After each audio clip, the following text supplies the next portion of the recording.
All right, so this week we are talking about Negra or the Black Legend.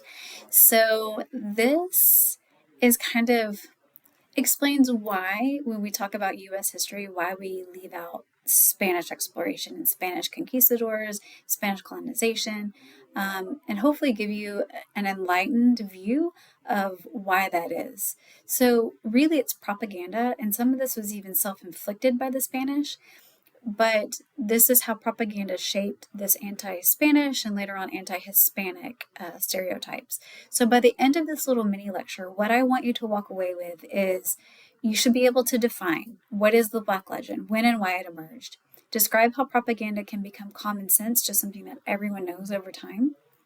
Connect the Black legend to anti Hispanic stereotypes in US history, and then also we're going to practice historical thinking. So you'll note that this week in this lesson, it's really very history based. As we go through, there will be connections to history, but it won't be like there'll be some weeks that are very history heavy. And this is one of those weeks. So let's talk about what is the Black legend.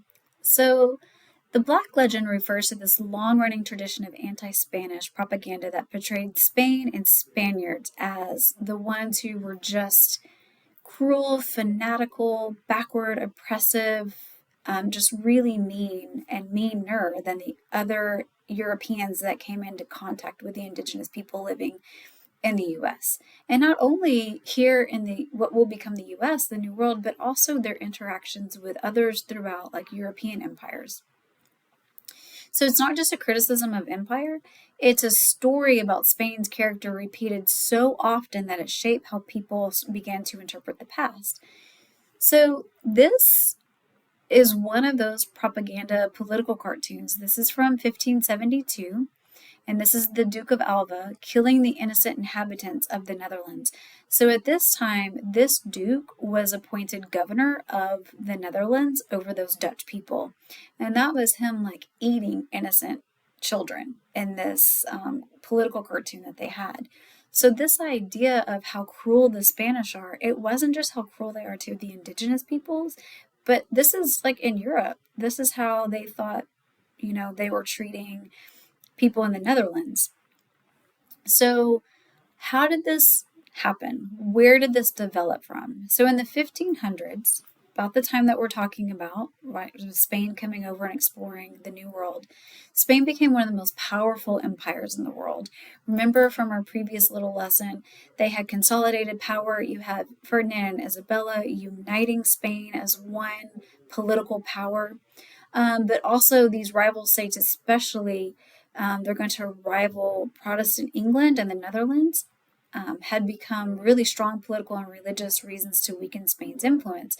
So they promoted these stories that emphasized Spain's violence against their conquered people in Europe, but also their violence against the indigenous peoples. The religious fanaticism, like often linked to like the Spanish Inquisition. And if you don't know about the Spanish Inquisition, go back and read about it. Not some of that like really lays it on thick about how cruel they are during the Spanish Inquisition when they are really ridding themselves of the Jews and the Muslims and trying to restore the Catholic Church to Spain. So, and there's also a lot of tyranny and corruption kind of in this origin story, right? So it's really important that violence and exploitation existed across all European empires. But this Black legend frames Spain as exceptional, as cruel if cruelty were uniquely Spanish, not a broader feature of colonialism. The English were just as bad when it came to the treatment of Native Americans. Um, and over and over and over, they broke treaties. They, were just cruel and went in and wiped out all indigenous tribes at one time. But we don't hear about how cruel the English were. We hear about how cruel the Spanish were, right? So just to give you an idea, this is a map showing the imperial competition that was going on. So you have the Kingdom of Spain, which is consolidated. They're getting pretty big. And remember, they're starting to like really explore the Atlantic first, and really coming to this new territory to explore. And there's a lot of jealousy involved with that. That's where a lot of this propaganda comes from. It's from people being jealous of what the Spanish have and trying to say, well, they're not like true Christians because they're Catholic. That's going to come into play as well. And the sad thing is, there's their own self-criticism, like that self-inflicted that I was talking about. So some of the most famous evidence used to support how cruel and how mean they were came from Spanish writers themselves. And one of the most important Spanish writers is probably Bartolomé de las Casas. So Las Casas, he wrote extensively on his own treatment, and what he witnessed with the indigenous population. And he himself condemned abuse and argued for indigenous rights. But rival powers, what they do is they pull those self-criticism and critiques out of context, right? They circulated the most graphic passages and then treated self-criticism as proof of Spain's like nature. Like, look, they even admit to how bad they are. And look, it even says right here. Well, when you only take one line out of like 30 pages, yeah, it's going to be taken out of context. So a source can be true and still be used selectively to create a misleading narrative. So let's look at this anti-Spanish to like, how do we go from hating the Spanish to just hating and thinking poorly about everyone that speaks Spanish? So over time, like that anti-Spanish ideas, those were radicalized and really applied to Spanish-speaking peoples more broadly, but really especially here in the Americas, both North and South America. And in U.S. history, Black legend themes help justify like Manifest Destiny, U.S. expansion into former Spanish-Mexican territories. So we're going to talk about the Mexican-American War later on. But also these media portrayals of Spanish-Mexican society as chaotic or inferior. And then also textbook narratives that praise Anglo progress while stereotyping Hispanic cultures.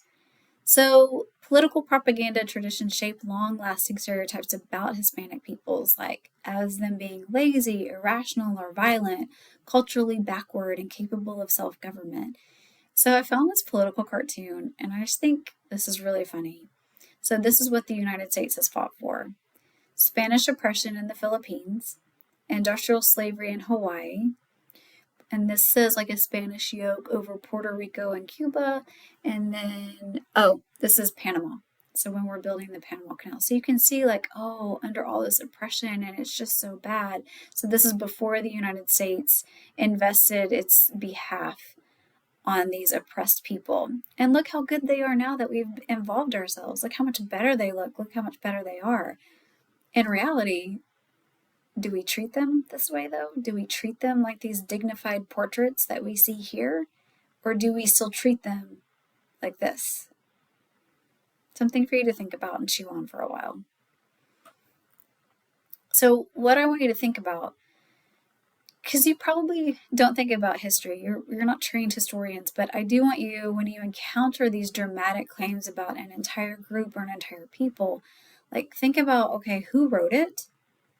When and where were they when they wrote it? Were they actually there? Who were they writing it for? Think about the context. What was happening politically, religiously at the time? When Las Casas is writing, he's writing about how there needs to be reform and change, and how there needs to be reform even within the church itself, within the Catholic Church, and how they need to be better and be better stewards of faith. And people took that out of context, right? And used it against the Spanish. Who benefits from the story? Who's twisting the story in a way to make themselves seem better? What do other sources say about it? Do they also agree, or are there differences? Are similar actions described in other empires? Like the tone and language, what emotional words are used, what is emphasized or omitted? And we're going to look at that in just a minute with your assignment. You're going to compare Las Casas with an Englishman and kind of what they're writing about their encounters with the indigenous people. So I want to kind of give you this misconception, a common misconception, is that the Black legend proves that Spanish colonization, they were mean and they were cruel and they were just the worst out of all the European empires. Why that's not true and why that's misleading: violence, exploitation, and coercion were all features, including English, French, and Dutch colonies. The Black legend did not invent Spanish violence, it just exaggerated and isolated it. So it's kind of how we think of like all indigenous nations. Oh, they're all like out there wearing like little loincloths and they're dressed like in a headdress. No, that's a stereotype that we've just applied to every single Native American. That is not true. Indigenous peoples have different cultures, different languages, different backgrounds. The only thing that unifies them, really, when we're looking at it like from this standpoint, is they're all like from this continent, right? But they're so different and they do things differently and they think differently and they have different traditions and different stories to tell. And it's the same. We just like labeled the Spanish as all bad. That's not true. Really, we're downplaying, ignoring how bad similar practices elsewhere were, how bad the English were, how bad the French were, how bad the Dutch were. And this selective framing really turned criticism of empire into this long-lasting cultural and racial stereotypes that even extend into today. These are just words that I've used a little bit and words that you'll see up here. If you don't know the meanings, they're here for you. Just to go over, you may have some questions over some of these words too in your little mini quiz that you have.